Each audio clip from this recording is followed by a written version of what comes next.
Have you ever walked away from a conversation feeling like you didn't actually say anything meaningful? Or worse, feeling as if the other person wasn't truly listening, just waiting for you to stop talking so they could say their part? These types of interactions often leave us with an empty feeling, sometimes disappointment, and more often than not, a quiet fatigue we can't quite explain. The question is, are we truly communicating, or are we merely reacting out of habit? Communication, at its core, is not simply the exchange of words. It is connection. It's the space in which we allow ourselves to be truly present and open with another person. But to do that, we must first recognize a difficult truth: most of us aren't truly communicating. We're reacting. We respond because we're used to the script of conversation. Someone asks, "How are you?" And we say, "I'm fine," even if we're falling apart inside. They share a sad story, and we jump in, "That happened to me too," before launching into our own tale.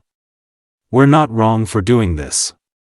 But we must ask, are we truly connecting, or are we just maintaining the rhythm of dialogue without real awareness? Psychology refers to this as the communication reflex, an automatic response rooted in neural efficiency. Our brains, familiar with patterns, offer up preloaded answers to save energy.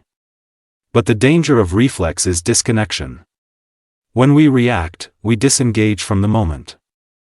We don't truly listen. We don't truly feel. And even if the other person can't articulate it, they sense that we're not really there. A Harvard study found that when people feel deeply listened to, without interruption, without judgment, they release more dopamine, the neurotransmitter associated with pleasure and trust. This shows us that listening is therapeutic. It helps the speaker feel safe, and it builds a foundation for deeper, more authentic relationships. Yet in our modern world, where conversations are sliced by phone notifications, emails, and inner distractions, we fall into reactive communication more than ever. We're losing our ability to stay in the moment. We answer quickly, interrupt often, or subtly steer the dialogue back to ourselves. Somewhere in our unconscious, we fear being forgotten. We fear silence. We fear that if we don't assert ourselves, we'll disappear. Ironically, this fear is what drives us apart. One of the clearest signs of reactive communication is listening not to understand, but to reply. Instead of truly absorbing what the other person is saying, we're crafting our own narrative.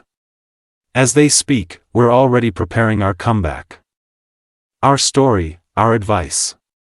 In doing so, we're no longer hearing them, we're only hearing the echo of our own thoughts. True communication demands presence. It requires us to pause, set aside ego, and step into another person's emotional space. This isn't easy. Because to do so, we must overcome the primal urge to be understood first, and instead choose to understand. That takes courage. And it's the first requirement for meaningful connection. One reason modern humans feel lonely, even surrounded by people, is the absence of real connection. We may speak to dozens of individuals daily, but if no one truly sees us, we remain lonely. This is the loneliness of presence, a quiet but heavy ache. Dr. Brené Brown, renowned for her research on vulnerability and human connection, once said, "Connection is why we're here. It gives purpose and meaning to our lives." But to connect, we must learn to listen without defensiveness. In other words, listen without needing to respond. Listen not to win, but to feel.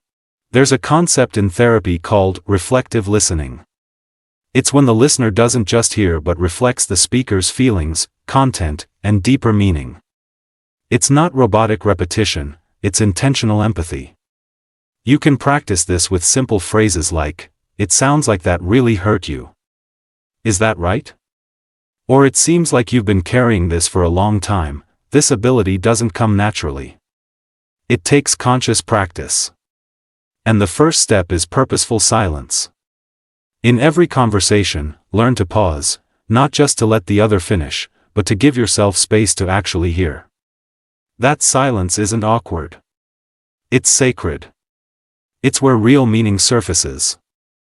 One effective technique is the 3-second rule. After someone finishes speaking, wait 3 seconds before replying. That brief pause honors their words, and gives you a chance to respond mindfully, not automatically. In today's fast-paced world, deliberate stillness becomes a radical act of love. To truly communicate, sometimes you must let go of being right. Many people enter dialogue like debate, eager to prove, to correct, to advise. But what we crave most, deep down, isn't advice. It's to be accepted in our chaos and wounds. Perhaps you don't need to fix anything. Maybe your quiet, non-judging presence is enough to shift someone's day, or even their life. The question isn't, how do I speak better? But how can I listen more deeply? When you listen with depth, you hear not just words but unspoken truths, the sorrow beneath a happy story, the wound beneath a joke, and the longing inside a silence. Real communication isn't about making people understand you. It's about being willing to understand them first. When you create a safe space, others open up. When you listen without judging, they trust. And when you respond from empathy, not ego, that's when dialogue becomes connection. You can start today. Pay attention the next time someone speaks. Are you really listening, or just preparing your part? Can you stay quiet long enough to hear their truth? Can you set aside the need to be right, to choose instead the path of compassion? The world doesn't lack voices. It lacks listeners. You can be one. A person who makes others feel seen. A presence that feels like home. Not through grand gestures, but through being truly, fully there, because in the end, communication isn't how we fill time. It's how we touch souls. And how we remind each other, you are not alone.